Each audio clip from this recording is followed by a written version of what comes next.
What's up, agents, and welcome back to another Division video. We're going to talk about the Handbasket. I did a Shroud video about a week ago now, and a lot of people said, oh, you could use the Handbasket with this build, and I've not covered the Handbasket in a very long time.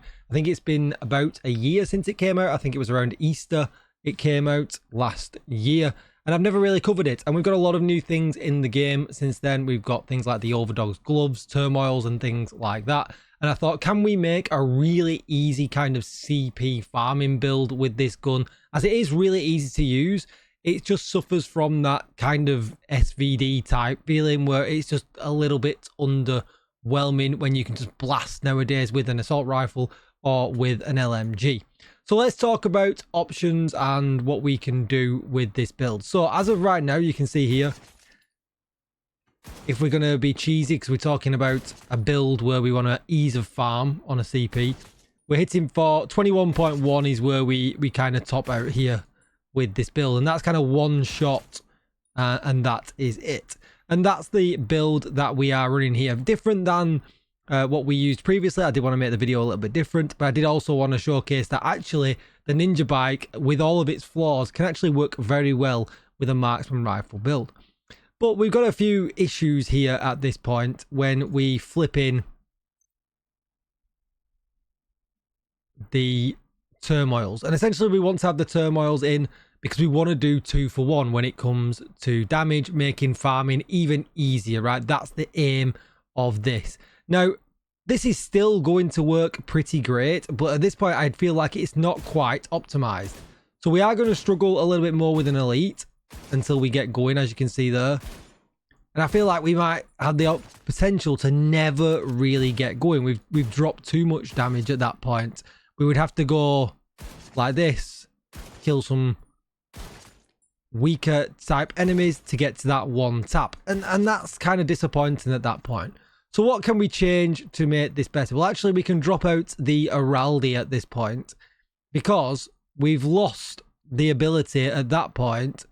With the Heraldi, we got less damage basically than 3-piece hotshot. But is it? Well, actually, no, it's not. Because if you look, we're actually cheating a little bit at this point now because we still had the bonus, which we can't get rid of. But we can look at the damage numbers, 17.8 at that point. But we're actually, so we can actually make that better. We can actually just go a little bit more boring with 3-piece hotshot with the turmoil. And when it builds up to max damage, oh, it's actually, there we go. Oh, that was the other wrong way around. It's actually only 16.9. So we're actually doing, 17.3. So we're actually flipping between 17.3 and 16.9 because of the range. But we have, therefore, then added in a bunch of survivability. Well, does that mean then, do we need to use the HG chest piece? Because the HG chest piece does have the advantage with the 2-piece bonus of 20% marksman rifle damage, which is a lot, but it is pretty hard to farm. So what about using the chain killer that gives us weapon damage and damage to armor? All right, well, we know 17.3 and 16.9 was the numbers we were flipping between just then.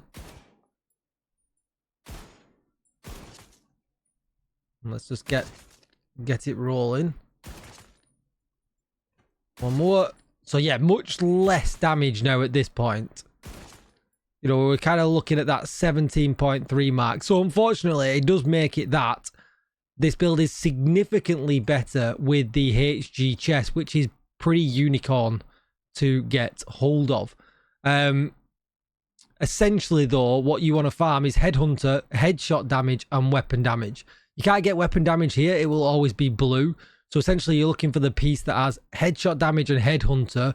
You can kind of scratch this. This is kind of perfect, but you can kind of scratch that. It can literally be anything. If it's weapon handling bonus, if it's crit chance, that's not terrible. But if it's anything else, don't worry about it. You just want to get headshot damage and headhunter for the way your starter piece is going to be. And then that way, then, I think we kind of, we have to worry a little bit about getting a red bar, because as you can see, that didn't quite work out for us. Because we are sharing the damage. Maybe we'll change this when we're out and about. It might feel different when we're out and about. Because we can't keep Headhunter going, which is is really what we need to do. You can see the boom, boom. Now we are. And then now we've got no problem at all. And we're back to 16.9. I bet the next one's going to be 17.3. Yeah, 17.3. So that's kind of where we're at with that. If we want the headhunter, if we want the hot shot bonuses. So in that case then, what if we just don't use that, which sounds weird, but what if we flip to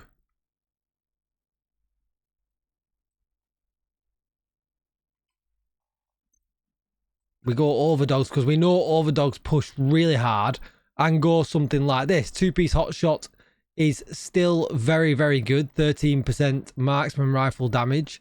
And then if you look at, that's pretty high, because when you look at other alternatives that we've got, we get 25% marksman rifle damage from breaking point. Well, you know, hot shot wins out at that point. So as far as two-piece bonuses go, you're not going to get much better than that. And what does this kind of proc out to? Okay, well, let's have a look. Now, Overdogs doesn't work in the range, which is going to make this a little... Yeah, that's a little bit more difficult. So let's hop out of the range then and go somewhere where we've got some enemies that we can line up pretty easily. And we'll just do a little bit more comparison with a couple of other builds.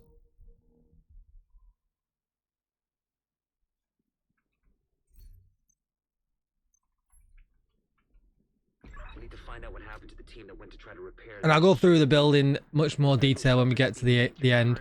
But as well, you can see as well, there's not too much difference between a lot of these builds. Essentially, we're always going to want to go for the red bar first. Oh my god. Neo from the Matrix.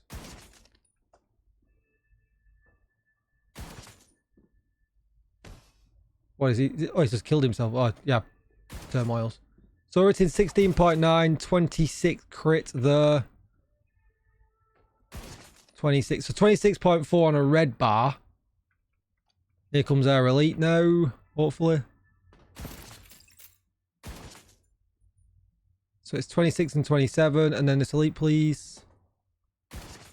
26.4 is kind of a lowest, and as you can see, it made obviously the start of this, you know, really easy. So that's kind of where we win out, I think, at that point, because when Overdogs kicks in, we just do more damage. Now, how much is it going to hit with easier pieces to farm? Is it going to beat 26.4? Well, let's find out. So let's flip in. That's still a really hard piece to farm. So what we would do then is flip to this. Really easy to farm. And with an elite at the end, is it going to be... We did see 27, but is it going to beat 26.4? Well, let's find out. And does, you know, the fact is, does it really need to? If you can double kill an elite, then we're absolutely winning. And it just kind of proves that there is a lot of options when it comes to marksman rifle and this kind of build. You know, you can run the Ninja Bike backpack if you really want to. But then you have to start worrying about... Oh my god, he did it again. As if he ducked me twice when I'm recording.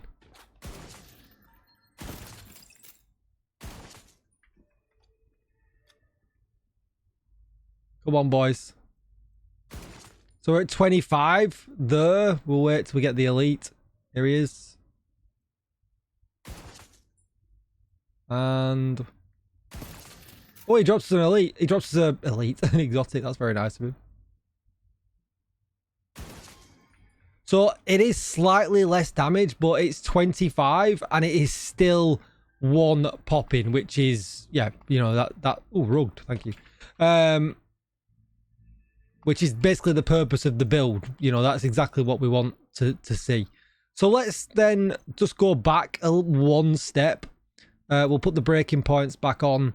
We'll put the Ninja Bike back on. And we probably should have just done this from the beginning. And let's just kind of see what this kind of works out like when it comes to actual damage and we're not kind of messing around in the range where things can be a little bit wonky.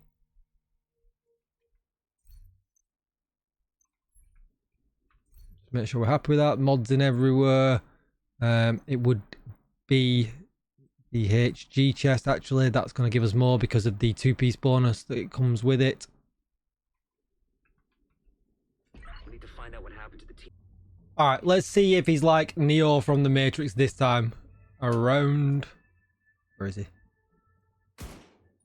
He absolutely is. I mean, come on, man.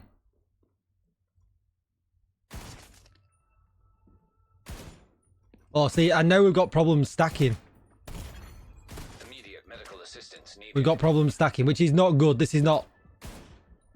I mean, you got to hit him as well, Tickle, but... We've got problems getting the stacking bonus at this point.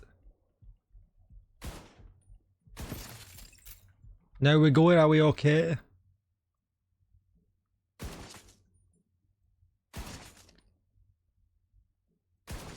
So it is a drop in damage, and it's not... Although it does work once you get going, it's not really where we want to be at. Alright, so now we've tested that, let's change to this with the Overdogs, and let's see how much damage we really do. And kind of give it a good try. Let's go to Fallen Cranes. That's pretty easy to get to. Because the downfall of this was always that I just didn't do enough damage. Now, am I going to have to pay attention a little bit? I wonder. Because... Oh, got the Krampus. Of having to trigger Overdogs.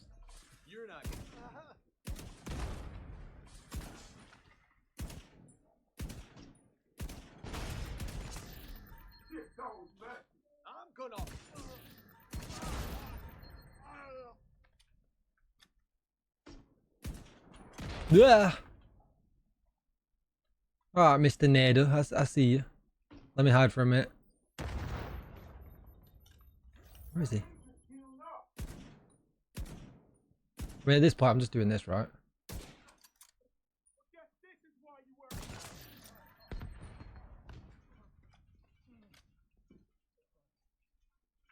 Oh, we got a key. Oh no, we didn't get a bounty. We don't need any more of them, that's for sure. Look at that.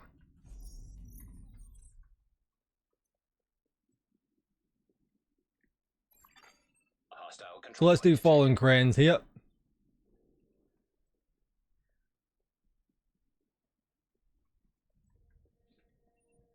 Now we've got to get it rolling. Have we got hyenas here as well? Yes, we have, which is pretty good because we've got helmet enemies as well, which will, you know, make it not as easy as what it technically should be. Reinforcements incoming. We've got one purple guy at the back there. That's probably where we need to be going, but the gun guy will probably end up being a problem.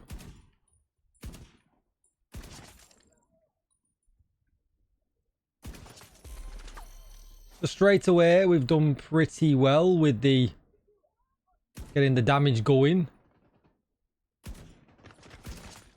He says.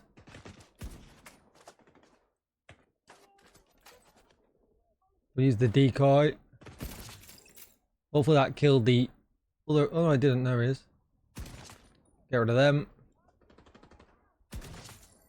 And you can kind of see there with the Overdog damage, so much bigger when we went for the alternative enemies, you know, and actually played into the actual gloves. I want to get rid of this guy. He's going to be a pain.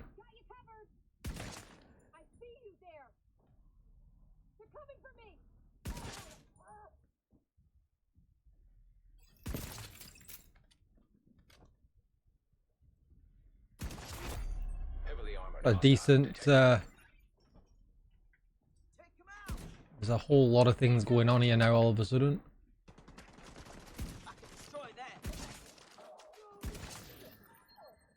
And it's turned into the easy fest we would want it to be. Please go up there, thank you.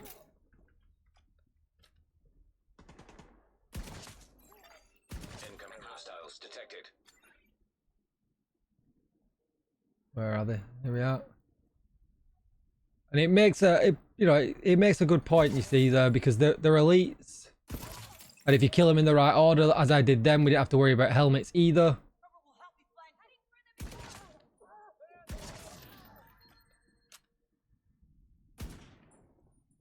That's a helmet. We might have to now. Yeah, we're gonna have to. But again, not really an issue. Ow.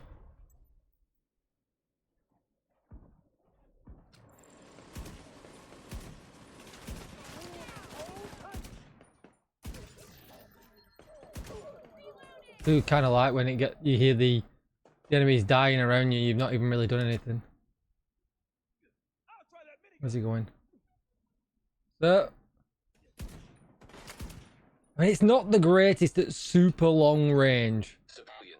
You know, my Shroud would do way better. Like in this kind of situation now, you don't really want to push. You do want to chill.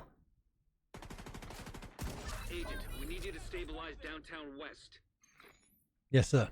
But you know, it works as intended, and it's definitely better when it comes to using the Overdogs than it is not using them. It gives it a significant buff when it comes to using the actual build, as opposed to when we didn't have the Overdogs prior to it.